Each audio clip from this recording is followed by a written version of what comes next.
Hi, guys. Welcome back. Today, we're going to visit with Gregory Luna. The name of his channel is Permanent Weight Loss Made Easy. And the title of his video is You Are 140% More Likely to Be Fat If Your Friends Are. Tell me what you think of that title down in the comments. There's been studies out of Harvard that they've been doing the last 15 years about, and look, anecdotally, this kind of makes sense, right? You see kind of like skinny people hanging out, you see fat people hanging out, but who you identify with, who you hang out with, you're judged by the company you keep. Remember that old saying? And that's mostly by like lifestyle choices, right? Or the way that they behave. So if you want to know how you really are, look at your friends. If your friends are douchebags, you're likely a douchebag too, because why else would you be hanging out with douchebags? But let's quote some of these studies. Research has shown that a person's chance of becoming obese increases by 57% if a close friend is obese.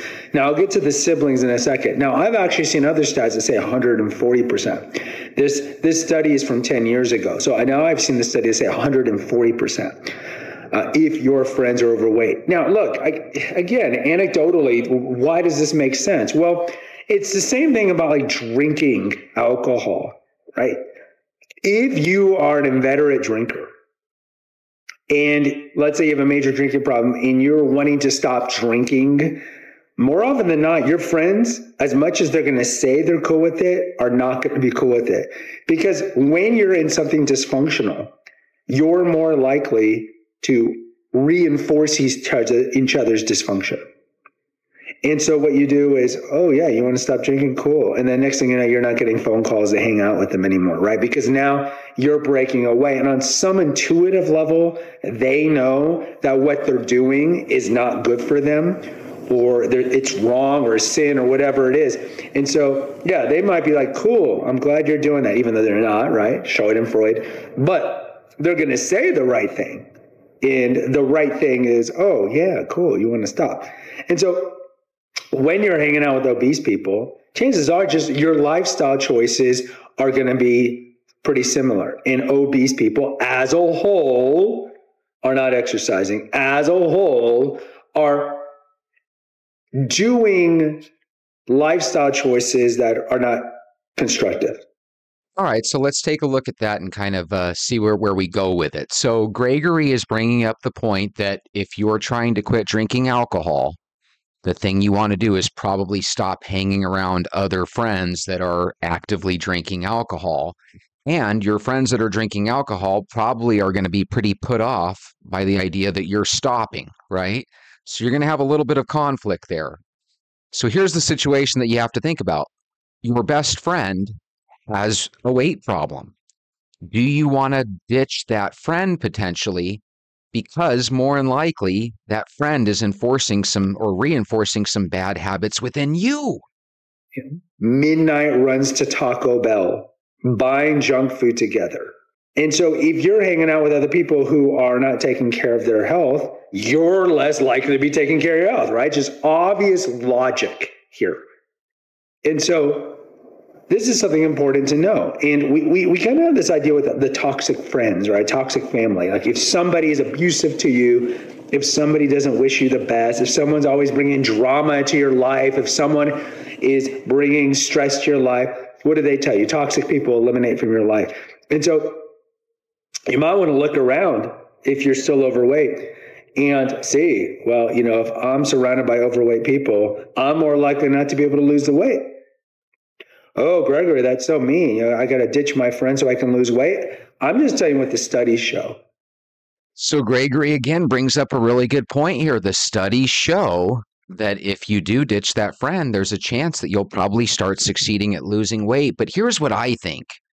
I think that's no different than blaming your folks for your weight gain.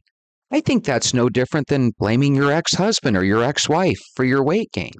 I think that's no different than blaming Dale or Bob from work, right, for your weight gain. I think that if you start walking every single day, you can actually talk that chubby friend of yours into walking with you. And you can take your friendship to that next level where you go from being overweight together to being on the road to being more healthy together. So do I think that you should even contemplate the idea of getting rid of a friend? No. Because what if your best friend is your son or daughter and they're overweight? Then you don't have that option. And the reality is, if you have a good friend, you would never have this as an option anyway. If you're on the other side of the coin and you are really, really overweight, you need your good friends to stick with you. You don't need your friends blaming their weight problems on you. That is not fair. So I'm going to have to give this a big fat, don't do it. Don't break that friendship. And if you're wanting to change the paradigm, we talk about all the time how you must change the paradigm if you want to lose weight. If you want to change the paradigm, you have to be around people who want to treat their body well, who want to exercise, who want to eat better, because you're more likely to do it. 40% more likely to be obese if you have a sibling that's obese, and 37% more likely to be obese if your spouse is obese.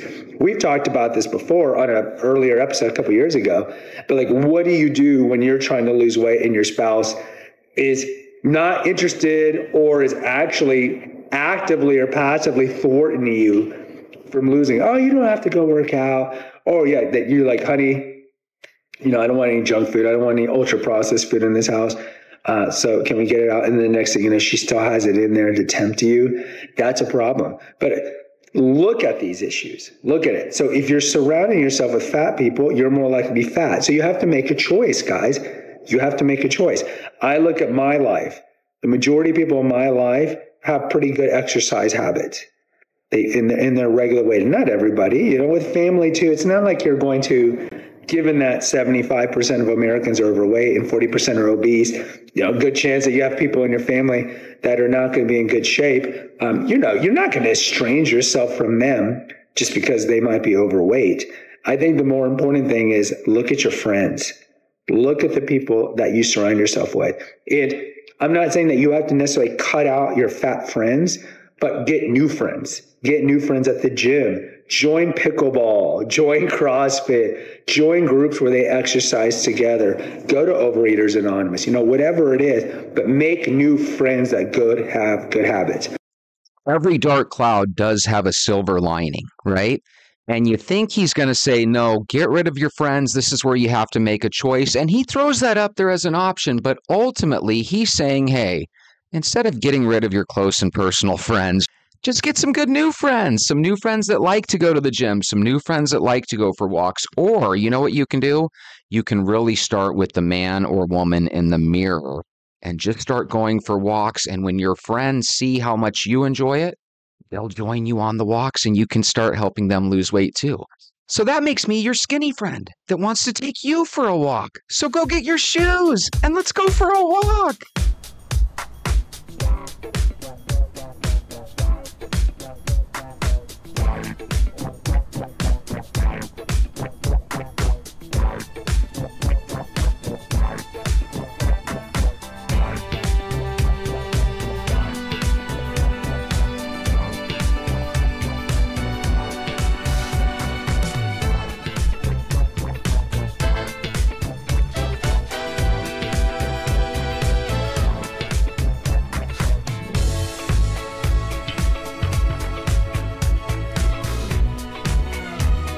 Good morning, Venters. I hope you're having a happy Saturday.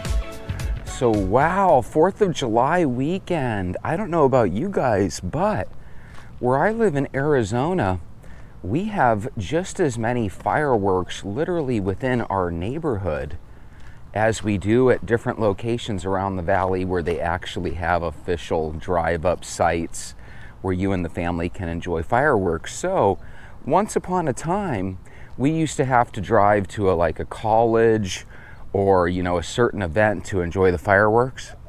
But nowadays, in my neighborhood at least, my neighbors are actually world class. What is it, a pyrotechnic guy? The guys that do the fireworks? I have world class neighbors that are world class at it. Now, don't get me wrong. Sometimes they will literally explode fireworks right above my house. So I don't know if they ever messed up. I suppose my house could come up in flames, but I used to see fireworks from hundreds of yards away, and now they're literally right above my house, and they're just absolutely gorgeous. And I've literally got 4 neighbors that surround me that all do fireworks. I almost feel guilty that I didn't take some pictures of it, or some video of it, but at the same time, I'm sure you guys had similar situations. If you had a unique situation happen while you were with the family looking at fireworks, please let me know. Speaking of unique situations, I heard this just this morning on my YouTube feed, and I'm sure some of you guys have heard about this, but others haven't. So, last night, apparently, there was a gentleman in an F-150, and I hate to even use the word gentleman to describe him, but apparently he ran into a group of spectators that were enjoying their 4th of July. So again, no one is ever promised tomorrow. He ended up killing 3 people and injuring 10, and it was a real gnarly situation where firefighters and emergency response people literally had to lift off this huge Ford F-150 off of the victims. And could you imagine, you're trying to enjoy the 4th of July with your family, right? And you are probably enjoying it. And then to have something like that just ruin the evening. And now you've got obviously 3 people that have perished, which makes me wonder, were they related, or are they all 3 individuals that weren't even related? The reason I say that is because you could have 3 or 4 families that are literally going to remember this 4th of July as the worst holiday ever. And that's too bad. You know, one of the things that I feel guilty about now, that I didn't feel guilty about then, but looking back, I was so wrong, is when I was 21 years old, guys, and new to drinking alcohol, my stupid butt would be driving home from the clubs inebriated, drunk. One of the things that I say now, that if you arrest somebody and they are drunk, you know, they should have their license taken away and they should get in a lot of trouble. But I'll be honest with you, and this is one of the things I feel a little bit guilty about in life, I had 2 or 3 of those moments where I was driving home and I thought that I was this funny, smart guy because I had a strategy for driving when I was wasted. I would try to stay in either the far left or the far right lane because the lane in the middle would vibrate and move. Why? Why did it vibrate and move, Jesse? Because I was drinking. And those are one of those things that really upset me. It's like, I can't believe that my 21-year-old self didn't think, no, you don't go doing that. You know, stay at a friend's house, have somebody pick you up, get a taxi. So in case you're wondering, no, I never got a DUI. I actually found a way to drive somewhat decently when I was drinking. No, I didn't drink all the time. I just never liked the idea of, you know, calling a cab or calling a taxi, and God forbid, calling my mom or somebody to pick me up. But looking back now, I would beg my kids, if they were in that same situation, to call me or call somebody for a ride. And if you guys have any experiences like that, normally I would say share down below. But I mean, who the heck wants to share about how they used to drive while they were drinking? Now, in case you guys are wondering, I never was a huge drinker, from the standpoint of, it's not like I was an alcoholic or anything, or at least I didn't see myself as that. But still, those are things that I'm ashamed of, because those are the reasons accidents happen and people lose their lives. So again, not one of those things I'm very proud of, but I am proud to tell you that I don't drink and drive or anything like that anymore. And I don't want you guys to think it was something where every weekend I was out drinking and driving. It was just one of those things that, yeah, I'm just embarrassed about. There's no other way to say it.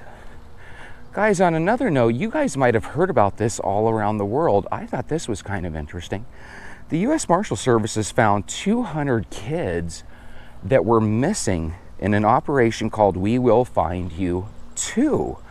123 of these kids were in critically dangerous situations involving human trafficking. Another 77 kids were missing, but they were found in safe locations like non-custodial parents and situations like that. But To find one child that's missing is incredible news. To find 200, that is fantastic news. Usually when people go missing, usually if they're not found within 24 hours or so, that's when things start to get real dangerous. So when you hear news that they found 200 kids, that is amazing. Makes you wonder what the U.S. Marshal Service had to do with regards to investigations to find all these children. And the one thing that I wonder is, how long did they know about some of these kids?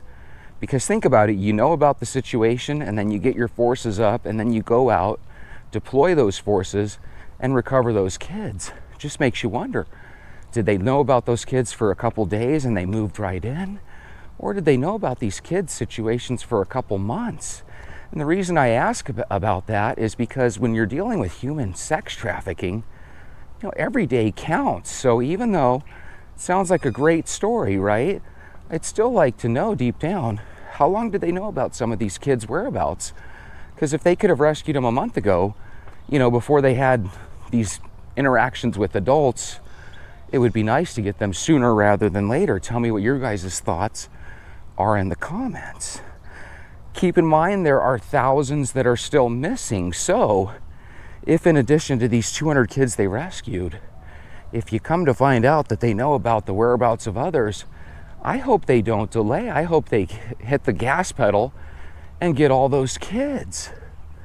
You know, one thing that's tough about children, when you introduce them to a sex trafficking type lifestyle, even if you rescue them, there's still a very high chance that the rest of their life is going to be affected in a negative way from what they've experienced. So again, if the U.S. Marshal Service has the ability to get more of these kids, my God, we need to do it sooner rather than later. So I wish them all the luck and Godspeed getting that done. The Justice for Victims of Trafficking Act in 2015 made it where they have no need for an offender or fugitive to be involved. Apparently before that, the only way the Marshal Service could get involved is if there was a fugitive or some sort of offender that was tied to it, right? Joe has kidnapped his son. Then the U.S. Marshal Service can get involved. If there was no offender, there was no Joe kidnapping somebody, the U.S. Marshal Service wouldn't get involved prior to the Act of 2015 going into effect. So, you know, sometimes some things get changed for the better, and we should note that, and apparently this is one. Hey, speaking of change for the better, remember, whenever you can see a patch of shade, take advantage of it. I've got a couple patches of shade. I don't know if you guys have heard, but this week, Arizona is supposed to have 2 days where we get up to like 118 degrees. Oh my God, doesn't that sound fascinating? I'm gonna wear a coat on that day. So there's no words to describe the terrors felt by the family. That is a quote from Attorney General Merrick Garland. You know, one of the things that these people have to deal with in government is an endless supply of problems, right? And every time they solve one, another problem pops up. And Merrick Garland is one of those folks that it seems like he's always testifying before the Congress or the Senate, and it seems like he always has a lot of people on one side of the aisle that sing his praises, while on the other side of the aisle they talk about how he kind of seems to need to get his priorities together. Because sometimes it seems like Merrick Garland is more concerned about parents that are concerned about what their kids are being taught in school than real problems. In case you're not an American and you're watching this, we have a really weird situation where kids and parents are disconnected. So we have certain situations where parents will actually go before school boards and they'll say, you know what? I really don't like these books that are in the library. Or I really don't like the idea that my daughter went into the bathroom and there was a boy in there, and it's okay because the boy feels like he's a girl today, right? You have these situations. If a parent complains, we were having a situation where they were becoming a subject of being on an FBI list, right? And whenever you have a situation where people are becoming listed by the FBI and under investigations because, you know, they feel a certain way at a school board meeting, something's a little weird and iffy about that. And so we've had a lot of politicians that have gotten people like Merrick Garland before Congress and before Senate and have simply been like, hey, Merrick Garland, what is up with this? And every single time there's questions like that, the thing that irks me is that, have you guys noticed a lot of times their answers are real vague and naive, and we weren't really aware of this, and you know, I don't think it necessarily pertains to this. And they always give these really vague answers, and it's like, wait a minute, you're the head of the, you're the Attorney General, you're the head of the FBI, you're the head of the CIA. How come you don't know about these things? And we always get these really vague answers. And one of the things that we as Americans don't want is we don't want a situation where every time we open our mouth in public that our name is going on some sort of FBI or CIA list. And that's been happening. We also have this weird situation that I'm sure you guys know, where in America we were always famous for having free speech and being able to speak our minds. Over the last handful of years, we've got situations where we're not really allowed to talk and say certain words and certain phrases. And, you know, on YouTube, for example, you're not necessarily allowed to talk about certain subjects, or at least you weren't in years past. Those things always make me wonder. When you do these weird rules and laws and censoring, you're kind of messing with the ideology of what America is. You're not supposed to be censoring people.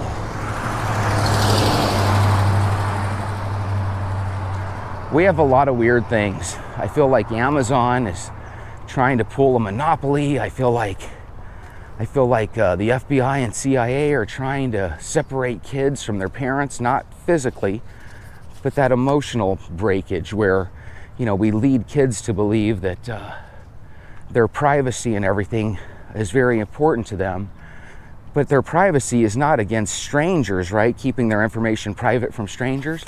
The privacy is like not letting the parents know that the kids are doing certain things in school or experiencing certain things. And there's a real disconnect there where all of a sudden the parents are starting to not necessarily feel like the school boards are on their side. And when you have parents on one side of the aisle, school boards on the other, and the kids somewhere in between, there's just a disconnect there that comes across as dangerous. So, you know, Kate Dean and Imogen, if you're dealing with these same types of situations in the UK, let us know, because it's very disconcerting. I would like for everybody to be on the same page. There are some things that students want to do where they don't want their parents involved. I can see it coming from the student's point of view, but you got to remember, until you're 18, your parents look at it as you're their responsibility. And if there's a disconnect or a lack of communication, God, that makes parents want to pull their hair out. And so we have this really weird situation where even when parents were complaining, their name was being put on a list, you know, and if they were watching certain videos of things that were happening, their name was putting on a list. I don't want to know that my name's on some list because I watched some video or because I made a comment on a video. And if that starts happening, God, that goes back to books like 1984 and Big Brother. You know, we already have a situation where there's cameras everywhere. We already have a situation where news information can be spread around the world at the push of a button, and it only takes seconds, right? The last thing we need is to have a situation where your name is circulated on lists and people are investigating you for nothing, you know? So I wanted to ask you guys, what did you think of the video from yesterday? And the reason I mention that is because I came across this video, or actually I should say videos, plural, where it was a bunch of people that were gay, in some cases trans, but they were talking about situations where they were heavy, and apparently in the gay community, there's a lot of negative like stigma against people that aren't necessarily in the best of weight. And apparently there is a heaviness in the gay community known as gay fat. And apparently when you're gay fat, you would look like you're relatively healthy. But apparently if you're not ripped and the lowest fat percentage you can imagine, apparently you're kind of ostracized by the community as unacceptable. And I didn't know this. And does this mean that every gay person gives a poop if you're heavy set or not? Of course not, right? There's no such thing as everybody, you know, in these situations. But at the same time, if there are a good percentage of people, especially while they're young, that are holding people's weight against them, well, that's kind of a bummer deal. But it was interesting because this video has led to a lot of comments, and over the last couple days we've been getting a lot of comments in general about, you know, can you help if you've lost your attractiveness to your partner based on your weight? And some people have said, hey, you know what, if a partner's not going to be behind me and be supportive and help me lose the weight, then I don't need them in my life, which is a big thing to say, you know. But on the other side, we had people comment and say, you know what, if you're a certain weight and then all of a sudden you balloon up and you're no longer attractive to your partner, I can see where your partner's coming from. So it was really neat and interesting. We had people kind of on both sides of the aisle. So that's my question for you. Where do you guys stand on this? Do you think that if you're married to a partner, whether it's a straight relationship or a gay relationship, do you feel like the words through thickness and thin matter? Do the words thickness and thin relate to a person's weight?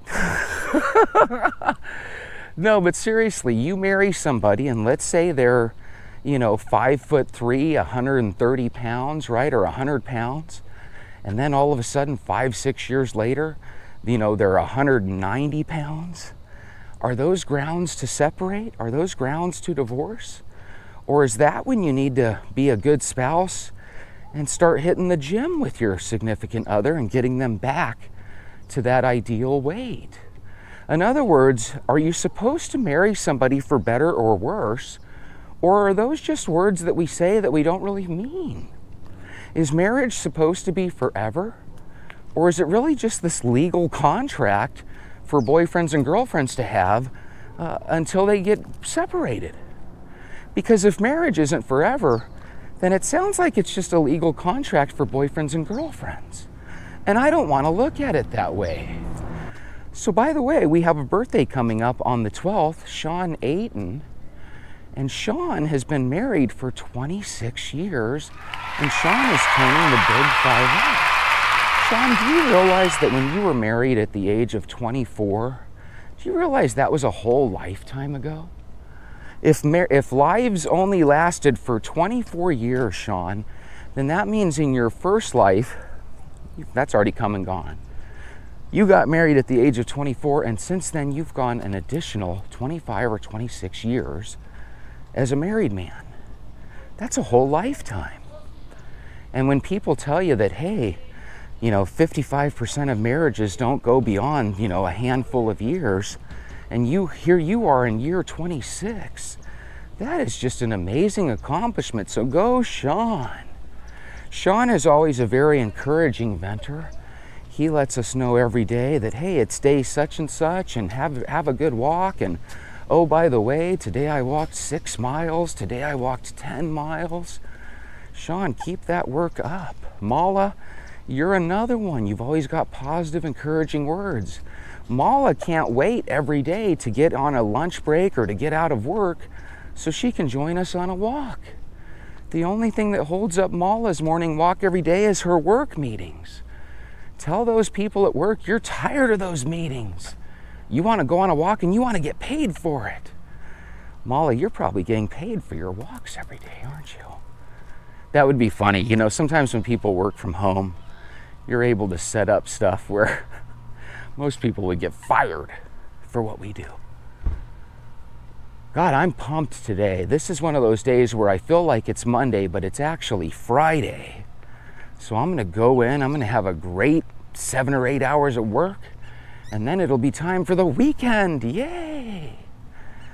So for today's video that you guys are gonna be watching, it was a video about a gay guy who literally was told by his friends, you know, that he was fat, and it really bummed him out. But the thing that was crazy is the guy's a waist size 36.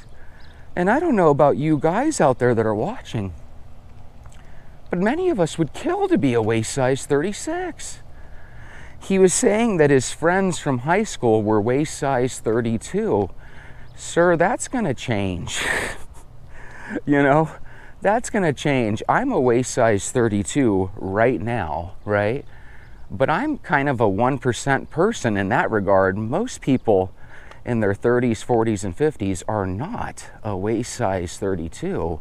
And believe it or not, I can assure you that there will be a time in the near future where at least not all three of your buddies are gonna be a waist size 32. You know, what was interesting about his story was he said that at age 15, he and his three buddies had kind of embarked on the gay world, right? I'm assuming at age 15, you're meeting kids in high school.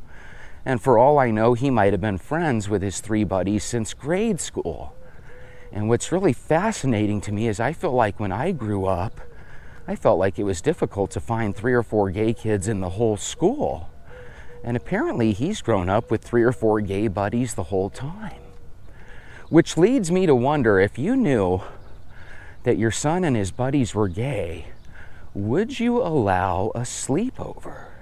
Why do I say this? Well, when I was young, I would have never asked if I could sleep over at a girl's house as a child, right? Because of obvious reasons. Well, when I was little, it was nothing to ask your parents if you could spend the night at your buddy's house. Would you have let your son or daughter spend the night at a person of the same sex's house back then if the world was the same that it is now? In other words, there's a lot of girls that are growing up and they're not dating boys, they're going right into a lesbian relationship. And there's a lot of boys that are growing up and they're not dating girls, they're going right into gay relationships. And a lot of these kids are coming out as gay or transgender when they're young kids. Would you allow your gay son or daughter to spend the night at a person's house if you knew that the person that they were spending the night was gay as well? Jesse, this is a real uncomfortable situation. Well, that's why these things are fun to talk about. When I was little, if I had a girlfriend, let's say in 3rd or 4th grade, okay, I don't think my parents or her parents would have okayed me spending the night at her house. But at the same time, it was absolutely normal if I wanted to spend the night at my buddy Jeff's house or my buddy Jason's house, right? Or if Jason or Jeff wanted to spend the night at my house. Happened all the time. To give you an idea of how much it happened, my buddies spent the night at my house probably more than they spent the night at their own on some weekends, right? And so we had these situations, but God, could you imagine if you went into a room with, you know, your young son and his buddy and you're expecting them to play Nintendo games or something and all of a sudden they're kissing and making out? That would be a unique, weird situation. So I'm just wondering how people would deal with it. If that's a question you don't want anything to deal with, I understand completely. I'm not attacking the situation, I'm just bringing it up. Because to be honest with you, I think if I had a son or daughter growing up nowadays and I had a vibe that maybe they were gay and maybe their friends were gay, I don't know if I would green light spending the night at a buddy's house for my son or spending the night at a girlfriend's house for my daughter. Because like I said, you would not do the opposite. You would never let your 8, 9, or 10-year-old son spend the night at his 3rd or 4th grade girlfriend's home. So why would you let him spend the night at his 3rd or 4th grade boyfriend's home? Very, very interesting things to think about. It's a different world that we live in. You know, when I was younger, kids would walk to school. Nowadays, some kids still walk, but a lot of kids don't. I think that's because of stranger danger, right? We wanted a situation where if our kids couldn't get to school safely, by golly, we're going to put them in the car and drop them off at the doorway ourselves, right? Well, now we live in a different world when it comes to sexuality. A lot of these kids, and again, goes back to that disconnect, where a lot of times you find out that your son or daughter doesn't feel right in their own body, but you find out about it after the fact, and then as a parent, you're steaming mad because the school knew about it before you. I find that fascinating. I find that extremely interesting. But I also find it extremely concerning. Because when I was growing up, you know, it's interesting, people say, Jesse, you know what? I think people have been just as gay back when you were growing up as they are now. But back then it was closeted and people weren't allowed to talk about it. And that could be true. But it's really difficult for me to figure that out mentally. It's hard for me to square that math because it just seemed like there were so many straight kids. Even the girls that were tomboyish, they usually still ended up marrying a guy and having kids, you know? Nowadays, you see these girls and these boys, and it's different, you know? And it's wildly different. I used to feel like maybe on a high school campus, you might know about a handful of kids that were gay-ish, but you never really confirmed with them if they were gay or not, you know? I had a buddy named Eric, I won't mention his last name, but I always thought he was gay. He ended up having like kids and a wife and a family. Now that doesn't mean that he's not gay. He could still be gay in theory, right? But it's just weird because like I said, when I was growing up, you would have some really butch tomboys and you'd have some really girly boys. But a lot of times they still ended up kind of growing up straight. Nowadays, it just seems like there's a larger population of gay kids. So again, the question of the day is, would you allow your son or daughter to hang out and spend the night at their friends if you knew that they were both gay? Because what if you have a situation where all of a sudden your 4th or 5th or 6th grade son or daughter is actually starting to have relationships with another kid that age, you know? So again, take the sexuality out of it, right? It's just the whole idea of we don't greenlight the idea of kids being in adult type relationships. And I just couldn't imagine a 3rd or 4th or 5th grade, you know, boy or girl being in these type of relationships. But you know what? If all of a sudden you're allowing people to spend the night and sleep in the same bed, my God, things can happen, you know? I think the first time I ever kissed a girl, I think I was like, 11 or 12 years old. So those things do happen, you know? Where's the park? The park is that way. Have a good day. So anyway, weird talk, not really a vent. Just wanted to know where you guys are coming from. Because again, when I was growing up, God, it was not uncommon to spend the night at friends' houses all the time. But it was also not uncommon to walk to school. And I think we can all agree it's a different world that we live in. So, not trying to offend anybody, but I'd really love to know your comments and your thoughts. So, if you would, share them. And other than that, have a great weekend.